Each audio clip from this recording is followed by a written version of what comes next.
या ईमेल को अपने डीमैट अकाउंट और बैंक स्टेटमेंट के साथ भी टैली कीजिए। बेटा भूख में ना दिमाग बंद हो जाता है। सोच कर समझ कर इन्वेस्ट कर। स्वागत है आपका ब्रेक के बाद। और अब चर्चा करेंगे कि मिशन 2024 यानी लोकसभा चुनावों का जो मिशन है 2024, उसमें क्या आरोप बने हैं चुनावी हथियार। क्या मुद्दों के बजाय अब आरोप और एक नैरेटिव गढ़कर चुनावी हथियार के तौर पर उसका इस्तेमाल किया जाएगा, इसकी चर्चा करेंगे। और क्या इसमें सच्चाई है, क्या जो सही वस्तुस्थिति है उसकी बात करेंगे। और कांग्रेस पार्टी ने चुनाव में जाने से पहले सरकार पर बैंक अकाउंट फ्रीज करने का बड़ा आरोप लगाया है। पार्टी अध्यक्ष मल्लिकार्जुन खड़गे, सोनिया गांधी, राहुल गांधी समेत दिग्गज नेताओं ने एक प्रेस कॉन्फ्रेंस की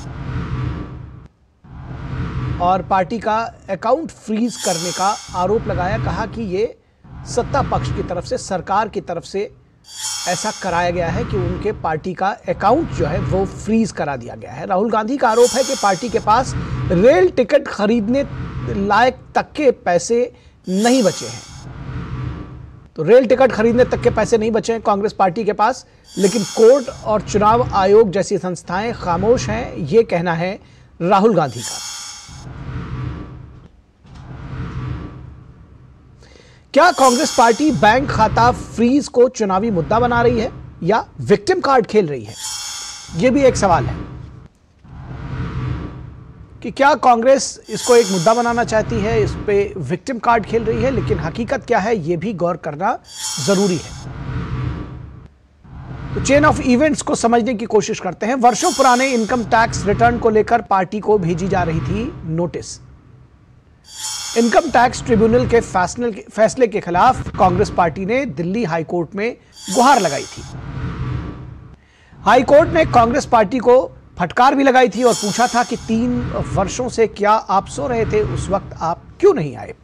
135 करोड़ रुपए बकाया फंड को लेकर 2021 में इनकम टैक्स ने कार्रवाई की थी, लेकिन अब तक बकाया चुकाने को लेकर पार्टी ने कोई कार्रवाई या कोई पहल इसमें नहीं की।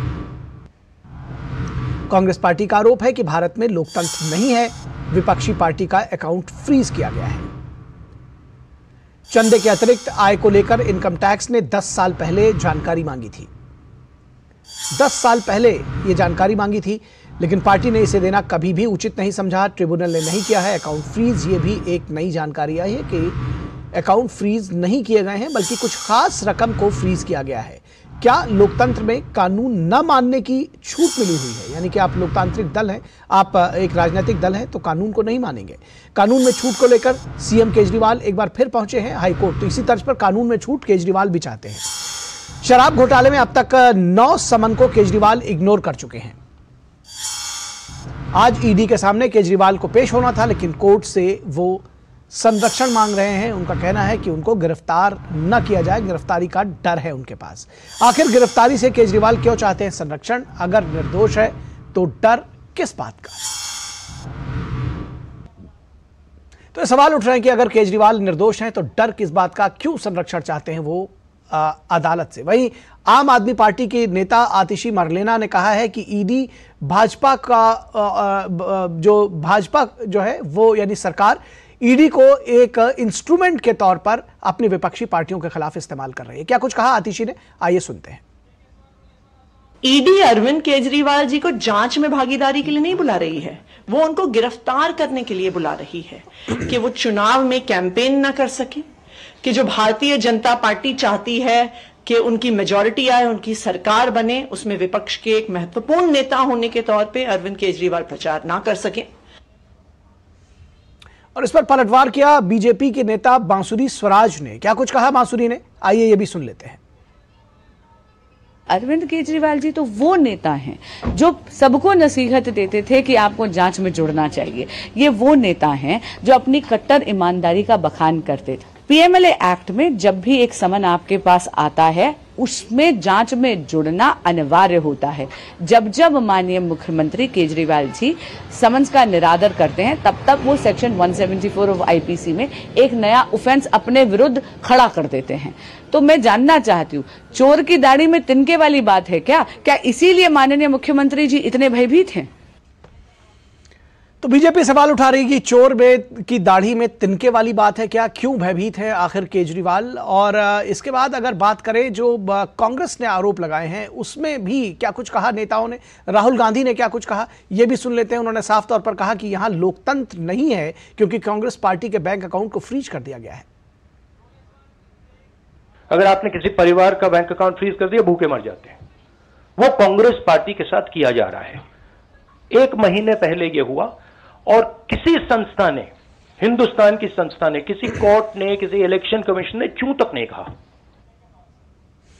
और इसका पलटवार किया बीजेपी नेता रविशंकर प्रसाद ने। उन्होंने कहा कि कांग्रेस पार्टी हार की वजह से हताश हो गई है।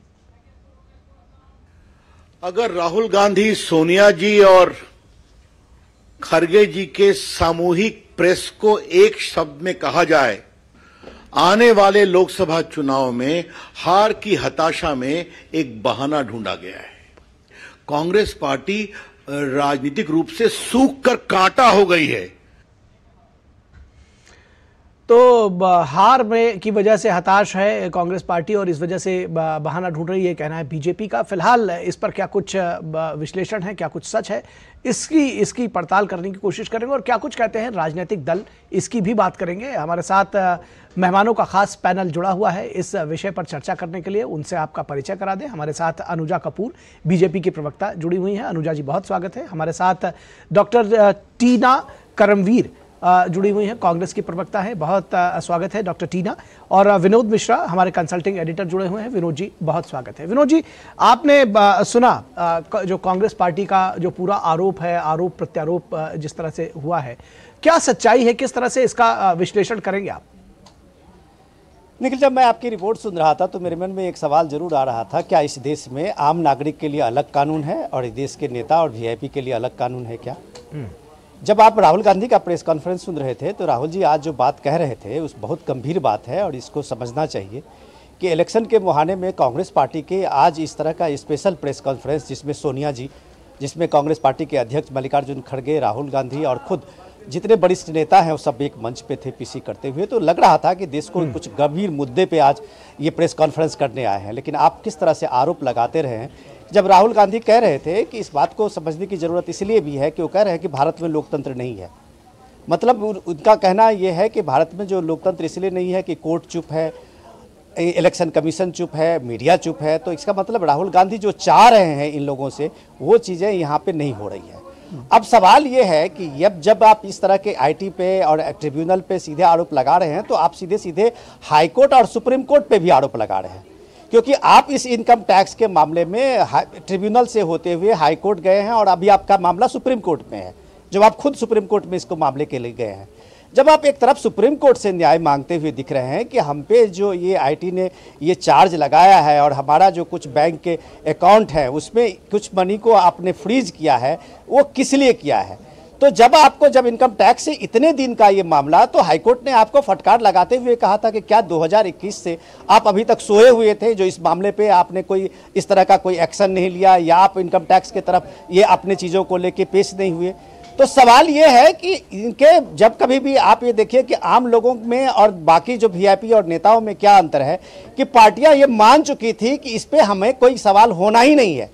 सवाल सिंपल से है कि आपको चंदे पे कोई सवाल नहीं होता किसी भी पॉलिटिकल पार्टी का, लेकिन चंदे से ऊपर का जो आपकी रकम है उसको बताना पड़ता है हर पॉलिटिकल पार्टी की इसके सोर्स क्या है, और ये अगर आपकी आय है तो इस पे आपका एक टैक्स होता है। ये बात भी हम लोगों को समझने की जरूरत है। ये किसी एक पॉलिटिकल पार्टी की नहीं, सारे पॉलिटिकल पार्टियों के साथ में ये होता है, लेकिन हर पॉलिटिकल पार्टी इसको इनकम टैक्स में अपना जवाब देती है और इसकी एक परंपरा है। कांग्रेस में ये परंपरा नहीं है, शायद इसलिए 10 साल पुराने मामले को लेके जब ट्रिब्यूनल में ये मामला आया और उनको फाइन लगाया गया और इस फाइन के बाद जब इनका एक बैंक अकाउंट में उसमें कुछ रकम जो फ्रीज किया गया, उसको आज इस रूप में अगर पार्टी ला रही है, कांग्रेस पार्टी इस तरह से कह रही है कि हमारा बैंक अकाउंट फ्रीज हो गया है, चंदे में चुनाव में जाने के से पहले हमारे पास पैसे नहीं है कि हम रेल की टिकट भी खरीद पाएंगे, तो जाहिर सी बात है कि रविशंकर प्रसाद ने बीजेपी की तरफ से जो जवाब दिया है कि ये हार की हताशा है, तो इसे समझने की जरूरत है। निखिल जी, डॉक्टर टीना से इसका जवाब ले लेते हैं। डॉक्टर टीना, आपने सुना कि किस तरह से ये कहा गया कि जो सियासी दल हैं या जो वीआईपी हैं, क्या उनके लिए अलग कानून होना चाहिए इस देश में? जब एक कानून सम्मत प्रक्रिया चल रही थी, आप लोग खुद हाईकोर्ट गए हुए थे, हाईकोर्ट में जो भी प्रक्रिया चल रही थी उसके बाद सुप्रीम कोर्ट का भी रुख किया था, तो फिर ये जो सारी कवायद की गई, इसको जब ये आरोप लगाया जा रहा है कि विक्टिम कार्ड खेलने की कोशिश कर रही कांग्रेस, तो गलत कहां है? देखिए, आज हो क्या रहा है कि चुनाव का बिगुल बज चुका है और उसके एक महीने पर आप देखिए कि किस तरीके से कांग्रेस पार्टी को लगातार नोटिस भेजा जा रहा है। और राहुल गांधी जी ने आज प्रेस कॉन्फ्रेंस करके ये हर एक जनता को जो हमें सुन रही है, देख रही है, आपके दर्शक देख रहे हैं, उनको हम बताना चाहते हैं कि किस प्रकार से भारतीय जनता पार्टी भारत देश को, भारतवर्ष को किस तरीके से रशिया बनाने पर तुल रही है, किस तरीके से लोकतंत्र का गला घोटने का काम कर रही है। आज इससे पहले आप देखेंगे जब हम सत्ता में थे तो ये देश किस लिए जाना जाता था? ये देश इसलिए जाना जाता था कि लोकतंत्र यहाँ जीवित है, यहाँ जिंदा है। आज किस तरीके से हमारे सारे अकाउंट, महिला आयोग, महिला का, युवा, जितने भी अकाउंट थे सब अकाउंट को फ्रीज कर दिया गया। और किसके दबाव में किया गया है? सबको पता है, नरेंद्र मोदी साहब के कहने पर ये सब कुछ हो रहा है, क्योंकि इतने कायर और डरपोक प्रधानमंत्री जब राहुल गांधी जी उनके खिलाफ बोलते हैं और उनको पता है कि जब चुनाव नजदीक आ गए हैं तब उन्होंने ये फाइलें जो है वो खुलवाई है। ये बहुत पुराना मामला है, ये तो 31 साल पुराना मामला आज याद आ रहा है, जब सबको पता है कि 20% आबादी का हम कांग्रेस पार्टी रिप्रेजेंट कर रही है और उनके साथ अगर इस तरीके का व्यवहार होता है तो हमें जनता के बीच जाना पड़ेगा। डॉक्टर टीना कॉन्फ्रेंस मजबूरी में करनी पड़ रही है, हमें बताना पड़ रहा है चुनाव से पहले कि हमारे साथ कितना दोगला व्यवहार किया जा रहा है और इस तरीके से चुनाव लेवल प्लेइंग फील्ड होना चाहिए।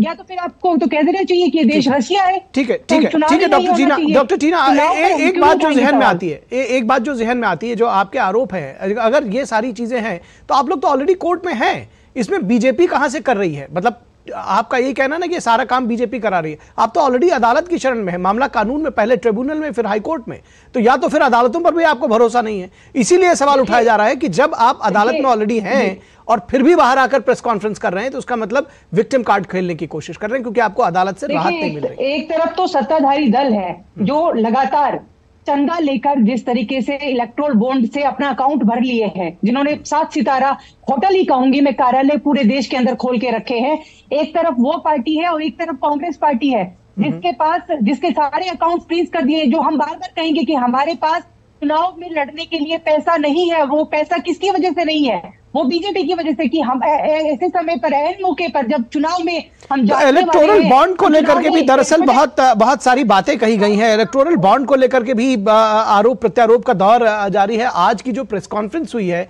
उसमें भी मल्लिकार्जुन खड़गे साहब ने ये कहा कि हमको तो महज 11% इलेक्टोरल बॉन्ड मिले हैं। ये सारी बातें भी, उसका भी रिवर्ट बैक हुआ है। हम आपको, अपने दर्शकों को ये बाइट पहले सुनवा देते हैं, उसके बाद आगे बढ़ते हैं इस चर्चा पे कि मल्लिकार्जुन खड़गे ने आज की जो प्रेस कॉन्फ्रेंस हुई उसमें दरअसल उन्होंने कहा क्या।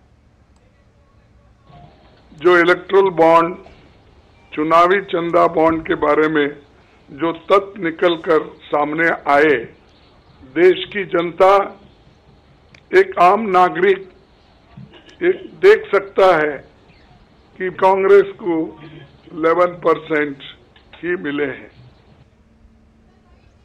तो मल्लिकार्जुन खड़गे कह रहे हैं कि 11% ही उनको इलेक्टोरल बॉन्ड से पैसा मिला है, जैसा कि अभी कांग्रेस की प्रवक्ता भी इस बात को कह रही थी। और संबित पात्रा का ने जो जवाब दिया है उसमें उनका ये कहना है कि दरअसल इस पूरे सिस्टम को कांग्रेस ने सपोर्ट किया था और आज वो इसमें हार का बहाना ढूंढ रहे हैं। क्या कुछ कहा है, आइए ये दिखाते हैं आपको।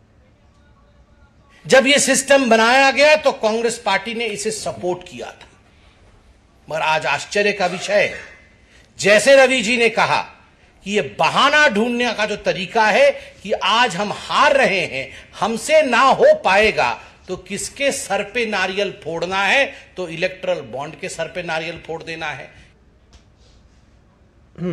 तो मैडम टीना, आप अपनी बात को जारी रख सकती हैं। आपने 2 बाइट्स मैंने बीच में इसीलिए सुनवाई है क्योंकि सो दैट उसका पेस बन सके। जो बात आप कह रही थी कि 11% ही पैसे मिले हैं, उसका भी जो तर्क है वो दिया गया है कि भाई हमारे पास सांसद ज्यादा हैं, हमारे पास सरकारें ज्यादा हैं, हमारे लोग ज्यादा हैं, हमारा संगठन ज्यादा मजबूत है, इसलिए हमें ज्यादा पैसे मिल रहे हैं। और अब बीजेपी तो ये भी कह रही है कि इलेक्टोरल बॉन्ड सिस्टम जब शुरू हुआ था तो कांग्रेस ने इसका सपोर्ट किया था, आज उसका विरोध क्यों? देखिए 56% सत्ताधारी दल को मिले हैं। तो अब ये जब सुप्रीम कोर्ट जब कह रहे हैं कि सुप्रीम कोर्ट जब जवाब मांग रहे हैं तो छुपते हुए क्यों फिर रहे हैं? आइए सामने आइए, बताइए कि किसको आपने चंदा दिया है, किससे आपने धंधा दिया है, किससे चंदा लिया है और किसको धंधा दे रहे हैं। अब हम बार बार तो सवाल पूछेंगे, लेकिन अब देखिए कि जिस तरीके से चुनाव की अगर बात की जाए तो जिस तरीके से चुनाव के अंदर एक तरफ तो सारी संस्थाओं पर ईडी, सीबीआई, आईटी, मीडिया तक, कोर्ट तक, हम ये कहेंगे कि सब पर दबाव बनाकर अब सिर्फ और सिर्फ अपना प्रचार किया जा रहा है। सिर्फ चुनाव, बीजेपी अपना चुनाव करती जा रही है। और अब ये जिस तरीके के बिल्कुल चुनाव के समय पर हम जनता के बीच ये अपनी आवाज उठाएंगे, हम अपनी बात लेकर जाएंगे कि हमारे साथ जिस तरीके से एक व्यवहार जिस तरीके से किया जा रहा है ये ठीक नहीं है।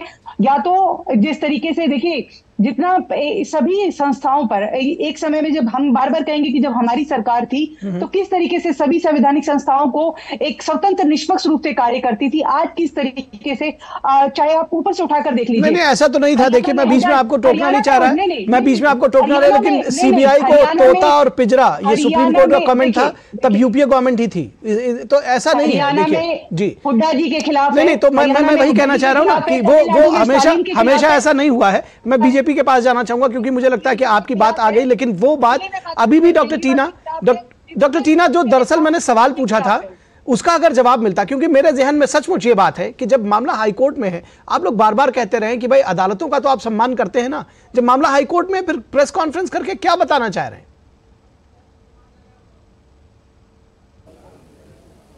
चलिए अनुजा जी के पास जाएंगे। अनुजा जी, ये आपको लगता है कि ये एक विक्टिम कार्ड खेलने की कोशिश है? किस तरह से? क्योंकि आरोप आपके ऊपर लग रहे हैं कि आप बार बार उनके ऊपर जो है उनका पैसा तक छीन लिया बीजेपी ने, सीधा खुला आरोप लगाया, लोकतंत्र नहीं रह गया देश में। बिल्कुल, देखिए निखिल जी और मेरे सारे पैनलिस्ट, मुझे इस बात की बहुत हैरानी है कि पहली बात तो इस चीज का ही बहुत बड़ा एतराज है कि आप एक डिफॉल्टर, आप अपने आप को जो आपने जो खुद के काम आपके जो रहे हैं, जिनकी वजह से आपने अपनी पार्टी को डिफॉल्टर के रूप में खड़ा कर दिया, जो एक लीगल प्रोसेस है वो चल रहा है, उसके लिए आपने अपनी पार्टी का जो ये स्टेज आप ले रहे हैं और प्रेस कॉन्फ्रेंस करके दिखा रहे हैं और एक विक्टिम प्ले कार्ड कर रहे हैं, यही एक बहुत ही हैरानी वाली बात है। आप डिफॉल्टर हैं, आपके अपनी वजह से आप 40 to 45 डेज खुद लेट हुए, खुद आपने उस जो एक आप, क्या आपके पास सीए नहीं है? क्या आपका खुद का चार्टर अकाउंटेंट नहीं है कोई जो आपको इन चीजों के लिए बताता रहे? वैसे तो आप लोग पैसा खर्च कर रहे हैं लॉयर्स के ऊपर, आप कहते हैं कि आपके पास पैसा नहीं है, आप इधर से उधर मारे मारे फिर रहे हैं, आप कह रहे हैं, आप कहते हैं आपके पास प्रचार करने के लिए पैसा नहीं है। अभी आपको इतना पैसा मिल गया यहाँ पर, और आपके तो सिर्फ 115 के करीब ही तो फ्रीज किए हैं, बाकी तो आपको कहा है कि आप यूज कर लीजिए। और बीजेपी कैसे आ रही है इसके अंदर? ना बीजेपी का इसके अंदर क्या मोटिव और तो वो खड़ी क्यों होगी इसके अंदर? ये आपका प्रोसेस है, आप एक डिफॉल्टर है, आपकी एक प्रक्रिया चल रही है, आप कोर्ट से बात कर रहे हैं, कोर्ट आपसे बात कर रही है, आप आईटी से बात कर रहे हैं, आईटी आपसे बात कर रही है। तो क्या हर एक आदमी, एक आम इंसान को ये प्रिविलेज है कि जब उसको इस तरीके का नोटिस आईटी के पास आता है, क्या मुझे प्रिविलेज है कि मैं पीसी करके अपने लिए बता सकूं कि शो कॉज नोटिस आया है मेरे पास? आपको क्या लगता है कि मेरे घर में नहीं आता होगा? तो क्या मुझे अलाउड है कि मैं इस तरीके से ढिंढोरा पीटूं और आप दुनिया को आप अपनी नाकामी बता रहे हैं कि मुझे 20% वोट मिलते हैं? ट्राइंग टू से मतलब 20% आपको वोट मिलते हैं, तो इसमें हम लोग का क्या गलती है? आपको 20% वोट मिलते हैं, ये आपकी कुकर्म है, ये आपके कांड है जो आपको 20% वोट मिल रहे हैं, उसमें हमारे को क्या लेना देना? तो आप इस बात को सुनिश्चित कीजिए पहले कि इस तरह के पब्लिक प्लेटफॉर्म पे आप अपना रोना ना रोए घर का, ये आपके घर का रोना है, आपके अपने कांड है, आप अपने इनकम टैक्स डिपार्टमेंट से रिलेटेड आप इससे बात कीजिए। आपके सीए ने आपको टाइम पर जगाया नहीं है, या आप अपने घर के रोने को पब्लिक के साथ ना बूझ करिए, और ना ही किसी मीडिया को इसका हिस्सा बनाए, ना कोर्ट को हिस्सा बनाए, ना आप दूसरी ऑपोजिशन पार्टी के से रिलेटेड तो आप बात करते नहीं कभी। जो रूलिंग पार्टी है उसके पीछे आप पड़े रहते हैं। आप अपने वक्त में जब आपका कांग्रेस का इरा था, उस तरह से जब आपने इतना करप्शन करते चले आए, बेलों पर आप बाहर रहते रहे, उसके बावजूद भी आप कोर्ट को गालियां देते रहते, वैसे आप कहते कि कोर्ट के साथ हम लोग खड़े हैं। तो कौन कहां खड़ा है ये देखना बहुत जरूरी है। इलेक्ट्रल बॉन्ड, अरे इलेक्ट्रल बॉन्ड का 6000 की बात आप करते हैं। 6000 is a long period related to 2018 के बाद से 2019 से अब तक की बात हो रही है, और अब के बारे में तो हमें इतना चंदा मिला भी नहीं। और हमारे को जितना चंदा इलेक्ट्रल बॉन्ड में जब मिला, उस वक्त मिला जब आचार संहिता चालू हो चुकी थी। हम उस चीजों से रिलेटेड या उसके बाद हम लोग ले भी नहीं सकते थे। तो आप इस बात से पहले, मुझे लगता नहीं कि आप लोग अपना होमवर्क कर आते हैं, इस चीज को देखते हैं, समझते हैं, क्योंकि जो काम आपको खुद को करना चाहिए था बैठकर, वो आप बीजेपी को क्यों इस चीज के अंदर लेकर आ रहे हैं। मुझे लगता है कि जब आपकी लड़ाई एक लीगल लड़ाई है, तो आप अपने घर की लड़ाई, लीगल लड़ाई को प्लेटफॉर्म पर लाकर पब्लिक को इन्वॉल्व करके अपने आप को विक्टिम प्ले कार्ड दिखाकर आप अपना नुकसान खुद कर रहे हैं सर। फ्रोजन अकाउंट आपकी खुद के कांडों की वजह से हुआ है, बीजेपी से कोई लेना देना नहीं है। और 20% वोट अगर आपको मिल रहे हैं, तो ये आप क्या कहना चाह रहे हैं कि ठीक है, आपका पॉइंट आ गया, आपका पॉइंट आ गया डॉक्टर अनुजा कपूर, आपका पॉइंट आ गया। डॉक्टर टीना आप के पास आए, इससे पहले मैं विनोद जी के पास जाना चाहूंगा एक सवाल के साथ में कि विनोद जी, ये जो बार बार कहा जा रहा है कि सारे अकाउंट फ्रीज कर दिए हैं, और राहुल गांधी ने आज की प्रेस कॉन्फ्रेंस में कहा कि कांग्रेस पार्टी के पास रेलवे का टिकट खरीदने का पैसा नहीं है, ये इसमें कितनी सच्चाई है? क्योंकि सारे अकाउंट तो फ्रीज किए नहीं गए, जहां तक मेरी जानकारी है, उस पर मुझे करेक्ट करिएगा अगर उसमें कोई हेरफेर होगी। और दूसरी चीज, मैं इसमें केजरीवाल जी की भी बात लाना चाहूंगा कि वो भी इसी तरह का वो चाहते हैं कि उनको भी जो नियमित कानून है, जो देश की कानूनी प्रक्रिया है, उससे उनको छूट मिले, इसलिए वो दोबारा हाईकोर्ट पहुंच गए हैं। तो क्यों डर लग रहा है उनको गिरफ्तारी से? देखिए निखिल, डॉक्टर टीना हम लोगों से ज़्यादा प्रिविलेज का मामला जानती होंगी। उनको लग रहा है कि कांग्रेस पार्टी को जो प्रिविलेज मिलना चाहिए, कानून, उसी तरह का केजरीवाल भी चाहते हैं कि हमें एक प्रिविलेज मिलना चाहिए। जबकि कानून की बात जब आप करते हैं तो उसमें देश के एक आम नागरिक से लेके और देश के प्रधानमंत्री तक के लिए एक ही कानून है, उसके लिए अलग अलग कानून नहीं है। ये समझने में शायद प्रिविलेज के साथ में जब जोड़ते हैं तब शायद इसमें थोड़ी सी दिक्कत होती है। डॉक्टर टीना, मैं सिर्फ आपको, आप दोनों प्रवक्ता विद्वान हैं, आप अपनी बात कर लेंगे खुद, लेकिन जब आप चीज़ों को रखते हैं तो इसमें नैरेटिव्स के साथ साथ आपको फैक्ट्स भी रखना पड़ता है। इस पूरे प्रेस कॉन्फ्रेंस में लगभग आधे पौन घंटे का प्रेस कॉन्फ्रेंस था, 40 मिनट का प्रेस कॉन्फ्रेंस मैंने भी सुना है, और उस प्रेस कॉन्फ्रेंस में एक बार भी अगर आप इसकी चर्चा नहीं कर रहे हैं कि ये मामला ट्रिब्यूनल में गया, ये मामला हाई कोर्ट में गया, ये मामला सुप्रीम कोर्ट में अभी है, आपने जिक्र नहीं की। आप सिर्फ एक नैरेटिव बनाते हुए दिखे कि इसमें बीजेपी ने हमारे सारे बैंक अकाउंट का फ्रीज कर दिया। बैंक अकाउंट फ्रीज नहीं होता है, और उसके कुछ रकम फ्रीज है जो आप पे आईटी एक्ट में आपको फाइन लगाया गया है, उतने बैंक के अकाउंट फ्रीज हैं। अगर ये सारे आपके बैंक फ्रीज होते तो राहुल गांधी 2 भारत जोड़ो न्याय यात्रा कहाँ से कर पाते? एक न्याय यात्रा में आपने ही बताया है कि 85 करोड़ रुपए खर्च हुए हैं। एक यात्रा अभी भारत जोड़ो न्याय यात्रा खत्म हुई है, शायद उससे ज़्यादा ही बड़ी यात्रा थी तो उसमें उससे ज़्यादा खर्च हुए होंगे। मुझे नहीं जाना उन सवालों पर। सवाल ये है कि ये प्रिविलेज का, कि आप जो, जैसे कि अरविंद केजरीवाल भी यही प्रिविलेज चाहते हैं कि ईडी ये बता दे कि हम उनके पास जाएंगे, लेकिन पहले ये बता दे गिरफ्तार तो नहीं करोगे। अब ये जब आप इतने दिन से समन 9 समन आप ये कह रहे थे कि ईडी के पास कोई सबूत नहीं है, ईडी एक सिर्फ बहाना बना रही है, तो भाई तो आप 9वें सम्मन के बाद में ये एश्योरेंस क्यों चाहते हैं कि हमें जब उसके पास सबूत नहीं है तो गिरफ्तारी आपको क्यों हो जाएगी? तो ये सारी चीजें जब आप लेके आते हैं तो आप एक तरह से इस देश की व्यवस्था, इस देश के सिस्टम पे सवाल उठाते हुए दिखते हैं। जब आपको इलेक्टोरल बॉन्ड में सुप्रीम कोर्ट से आपके तरफ से ये एक फैसला आता है तो आप उसकी जयकार करते हैं। आपको अगर हाई कोर्ट अपने दूसरे मामले में रिजेक्ट करता है तो आप कहते हैं कि संवैधानिक संस्थाएं चुप है, ये खामोश क्यों है? तो ये डबल स्टैंडर्ड नहीं चलेगा। आप जब देखते हैं कि संस्थाएं जिस तरह आपके पास आपके लायबिलिटी है, अगर इलेक्टोरल बॉन्ड में जो बीजेपी ने सवाल उठाया, अभी रविशंकर प्रसाद ने पीसी में जो बातें कही है, अगर उन्होंने ये कहा है कि बीजेपी जो सबसे बड़ी पार्टी है, 300 से 3 सांसद हैं उनके, अब ये इतने बड़े सांसद के पार्टी को, सरकार की पार्टी को इतना पैसा मिला है, तो आपके जितने सांसद हैं उसके हिसाब से अगर आपको मिला हुआ इलेक्टोरल बॉन्ड तो कम से कम डबल ट्रिपल में परसेंटेज में है। टीएमसी को आप देख लीजिए, डीएमके को देख लीजिए, कितने सांसद हैं। तो ये सारी चीजें आप एक पर्सपेक्टिव में रखेंगे तब ये बात आएगी। और जब बात रही ट्रांसपेरेंसी की, तो ये भी बताना जरूरी है कि आपके पास जितने लोगों के पैसे आए हैं, जिन कंपनियों के पैसे आए हैं, अगर आप उसको सार्वजनिक करते हैं तो दूसरी पार्टी को भी ये करनी मजबूरी होगी। एक बार करके तो देखिए जो 1400 करोड़ रुपए कांग्रेस पार्टी को मिली है। निखिल जी जी, निश्चित तौर पर ये एक दूसरे पर आरोप प्रत्यारोप लगाने के बजाय कोई पहल कर ले, कांग्रेस पार्टी ये इस बात की पहल कर ले कि चलो हम 1400 करोड़ बदला देंगे। डॉक्टर टीना, दो बातें सामने आती है कि एक तो ये जो प्रेस कॉन्फ्रेंस हुई उसमें अदालती कार्रवाई का जिक्र क्यों नहीं किया गया? क्या जानबूझकर इसको बताना छिपाना था क्योंकि विक्टिम कार्ड प्ले करना था? एक दूसरा और सवाल आता है कि जब राहुल गांधी की माफ कीजिएगा अरविंद केजरीवाल की बात करते हैं तो अरविंद केजरीवाल के भ्रष्टाचार को लेकर के अभी कुछ महीनों पहले तक कांग्रेस पार्टी बड़ी बड़ी बातें करती थी, यहां तक कि जो उनके शीश महल था उसके ऊपर भी बड़ा मुखर होकर के प्रहार किया था। आज क्या स्टैंड है कांग्रेस पार्टी का इस पूरे जो भ्रष्टाचार, कथित भ्रष्टाचार है, शराब घोटाला हो या चाहे जो दूसरे जो घोटाले हैं उसको लेकर के अरविंद केजरीवाल के? देखिए, पहले तो विनोद जी ने जो प्रिविलेज की बात की है वो मैं जरा बात कर लेती हूँ कि मोदी जी अब आचार संहिता लग गई है तो मोदी जी प्रधानमंत्री नहीं, वो केयर टेकर है सिर्फ सरकार के। किस तरीके का सेना का हेलीकॉप्टर लेकर वो चुनाव प्रचार कर रहे हैं आंध्र प्रदेश में, और हमने उसको लेकर चुनाव आयोग में शिकायत दर्ज करी है। क्या चुनाव आयोग संज्ञान लेगा? तो प्रिविलेज कौन उठा रहा है, कौन फायदा उठा रहा है? देश के प्रधानमंत्री।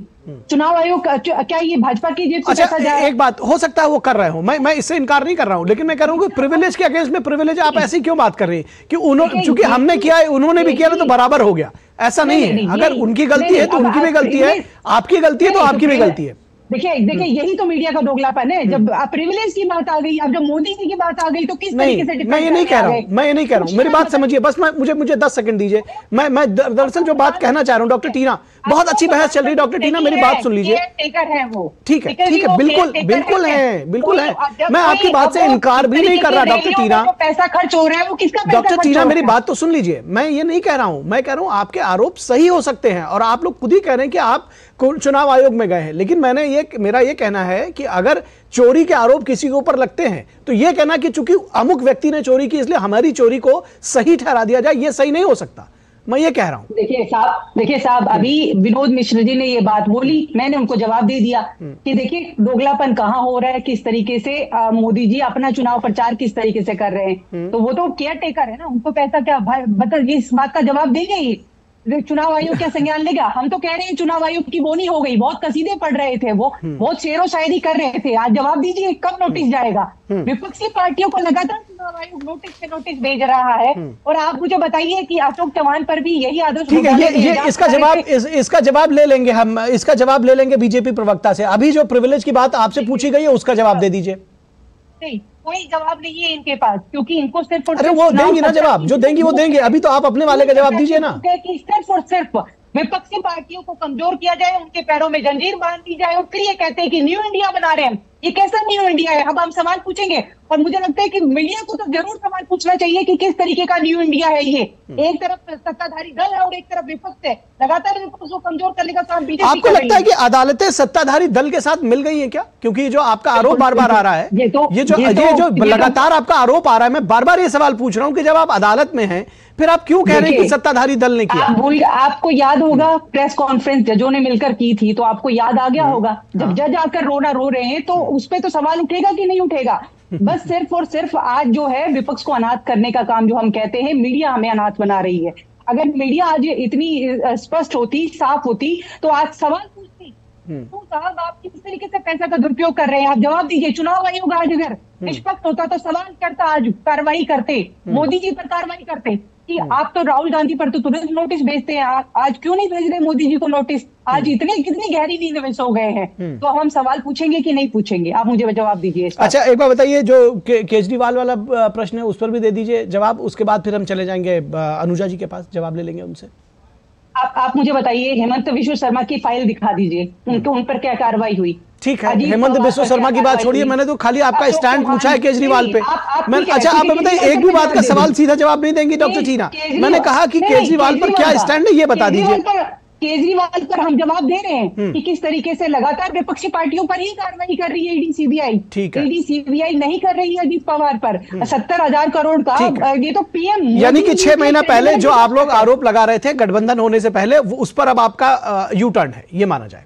इस समय तो देश की प्रधानमंत्री की क्रेडिबिलिटी पर शक उठ रहा है कि वो सच बोल रहे थे या उनके नेता सच बोल रहे हैं। ठीक है, चलिए जवाब ले ले रहे हैं अनुजा कपूर जी, ये प्रधानमंत्री की क्रेडिबिलिटी पर शक उठा रही हैं और इनका कहना है कि ये हाईकोर्ट से जुड़े हुए जो सवाल है उसका जवाब इन्होंने नहीं दिया, लेकिन ये जरूर कहा कि बीजेपी की क्रेडिबिलिटी पर सवाल है और अपने नेताओं के खिलाफ कार्रवाई नहीं कर रहे। मैं फिर कांग्रेस से पूछती हूँ, टीना जी मेरे साथ काफी बार डिबेट से बैठी है, मैं फिर पूछती हूँ टीना जी से कि कांग्रेस का हीरा भी रहा है, भाजपा में हम लोग बहुत ही मुखर होकर ऑपोजिशन पे रहे हैं। आप मुझे बताइए, आपने कितनी बार हमारी बीजेपी पार्टी के ऊपर आपकी जो केज्ड पैरट है वो तो आपका ही था ना, तो उससे आपने भाजपा के कितने आपने करप्शन को उजागर किया। आप तो कहते हैं ना हम भी बहुत करप्ट फ्री पार्टी रही है और हम तो अपने केज पैरेट के साथ लोगों के ऊपर हम लोग भी ने भी बहुत ही सीबीआई और ईडी रेड्स मारी है। तो क्या रेड्स मारी है आपने? भाजपा का मुझे बता दीजिए, आपके ऑपोजिशन पे तो थे हम लोग। तो जब आपके पास कोई हमारे खिलाफ एक सबूत नहीं, आप हमारे को यहाँ पर बार बार अपनी डिबेट्स में इस तरीके का अपनी भाषा को रखते हैं आप लोग और अपना एक डेरोगेटरी रिमार्क मोदी जी की तरफ, वो तो खुद कह रहे हैं मुझे 104 बार गालियां दी गई हैं कांग्रेस पार्टी की तरफ से। आप बताइए, क्योंकि आप लोग के पास कुछ होता नहीं तो आप ऑफेंसिव डिफेंसिव हो जाते हैं। आप बार बार कहते हैं कि क्रेडिबिलिटी, अरे क्रेडिबिलिटी मोदी जी की आपको थोड़ी नहीं पता चलेगी। क्रेडिबिलिटी मोदी जी की 2014 में, 2019 में और पंचायती लोकसभा और इन सब एरियाज में बाईपोल्स में नजर आती नहीं जा रही है आपको। आपका राजस्थान मेरी हमारी गोद में आ गया, आपका छत्तीसगढ़ हमारी गोद में आ गया। क्रेडिबिलिटी नहीं है तो और क्या है? क्रेडिबिलिटी नहीं है तो और क्या? अब आप तेलंगाना भी हमें दे दीजिएंगे कुछ ही दिनों में। तो मुझे जहां तक लगता है कि आपके पास जितने कुछ दिन बचे हैं उनको आप संभालिए, आपकी जो लॉ भुज रही है उसको आप संभालिए, क्योंकि आपके पास घी कम हो रहा है। आप हमारे को दो बातें कह देने से कुछ नहीं होगा। जो चीज लीगल प्रोसीजर है वो लीगल रहने दीजिए। और मुझे लगता है कि जो लोग लीगल से रिलेटेड बातें कर रहे हैं वो लीगल प्रोसेस की लड़ाई लड़ते रहे, क्योंकि उसी से ही आपको निजात मिलेगा। आप कोर्ट को तो बातें सुना देंगे, कोर्ट आपको कंटेम्प्ट ऑफ कोर्ट कर देगा। आप अपने ही जिनमें राहुल गांधी जी को जितनी बार लॉन्च करने की कोशिश कर रहे हैं वो लॉन्च नहीं हो पा रहे हैं। आप प्रेस कॉन्फ्रेंस कर करके अपने आप को सबूत दे रहे हो। आपसे सबूत मांगा है किसी ने?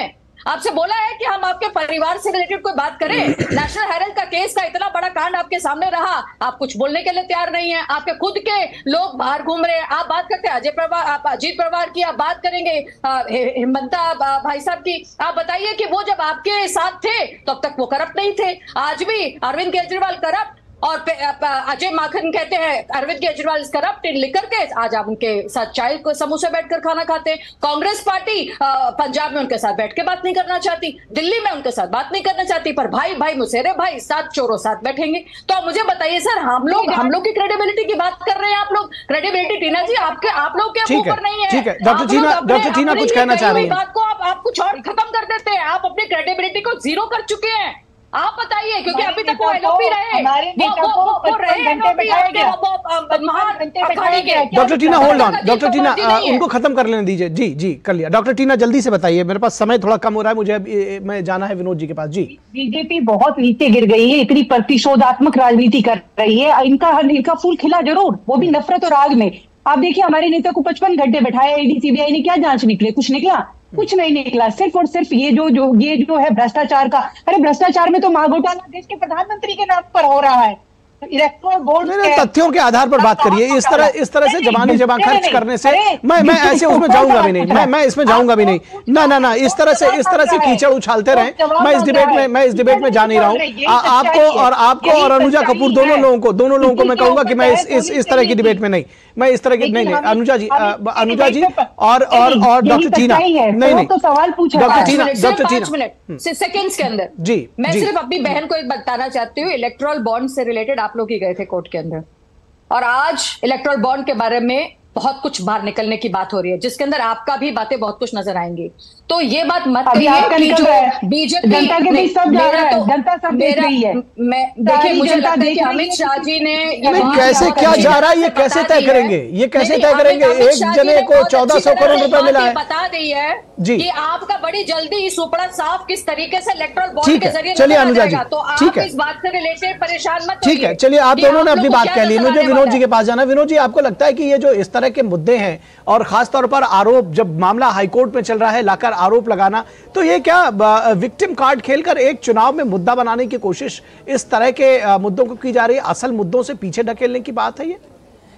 देखिए, मैं दोनों प्रवक्ताओं को सम्मान करता हूं। डॉक्टर टीना भी बहुत, मैं कह रहा हूं, हम लोगों के साथ कई डिस्कशन में आई हैं और बहुत तरीके से अपने तर्कों को रखते हैं। अनुजा जी भी हैं। लेकिन सवाल ये है कि हमारा डिस्कशन का पॉइंट ये नहीं था सिर्फ आरोप प्रत्यारोप का। हमें जो आपने एक देश के जनता के सामने में एक प्रेस कॉन्फ्रेंस करके लाए थे, हमें उस कुछ तथ्यों के सामने में हमें भी बताना जरूरी है जी कि मीडिया का भी एक काम होता है। जब राहुल गांधी सीधे सीधे मीडिया पे आरोप लगाते हैं कि मीडिया चुप है, तो हमें कम से कम ये देखने की जरूरत पड़ती है कि इसमें सब्सटेंशियल क्या क्या मुद्दे हो सकते हैं। जो राहुल गांधी का बयान था, हमने उसको समझने की कोशिश की है। सिर्फ डॉक्टर टीना, हमने उसमें कोई अपने ऊपर से अलग से कुछ लगाने की कोशिश नहीं की है। सिर्फ ये है कि इलेक्शन के समय में आप जब आरोप लगाते हैं, तो आरोप के लगाते समय में आप जब एक मुद्दे ढूंढते हुए दिखते हैं, आप सीधे सीधे जो मोदी सरकार पे सवाल उठाते हैं, उसके इनकम टैक्स डिपार्टमेंट पे सवाल उठाते हुए, तब आप अगर कोर्ट की बात नहीं करते हैं, तब आप इलेक्शन कमीशन की बात नहीं करते हैं, उसकी बात को आप उस प्रक्रिया को हटा लेते हैं, तो माना जाएगा कि आप जिस नैरेटिव को बना रहे हैं उसको विक्टिम प्ले कार्ड ही कहा जा सकता है। और ये करने की कोशिश में जनता को भी इतनी समझ है कि उसकी हकीकत क्या है और इसका नैरेटिव क्या है। जी जी बिल्कुल। और आपने जो अंतिम बात कही कि जनता को भी समझ में आता है कि हकीकत क्या है, नैरेटिव क्या है, बनाने की जरूर कोशिश की जा सकती है। कौन सही है कौन गलत है, ये आखिर में जनता ही तय करेगी। लेकिन फिलहाल जिस तरह से विनोद जी ने कहा कि जो सब्सटेंस है, वो जब आप ये आरोप लगा देते हैं कि मीडिया भी इसमें चुप है, तो सब्सटेंस को, जो फैक्ट्स हैं, उसको कम से कम लोगों के सामने लाना हमारी जिम्मेदारी है। बहुत शुक्रिया डॉक्टर टीना आपका, अनुजा कपूर आपका और विनोद मिश्रा जी आपका हमारे साथ इस चर्चा में जुड़ने के लिए। और इसके बाद बात करेंगे कर्नाटक की, जहां मंदिरों पर टैक्स विधेयक वापस लिया गया है। इस पर चर्चा को आगे बढ़ाएं, इससे पहले रुकेंगे एक छोटे से ब्रेक के लिए। कहीं मत जाइएगा, जल्द हाजिर होंगे।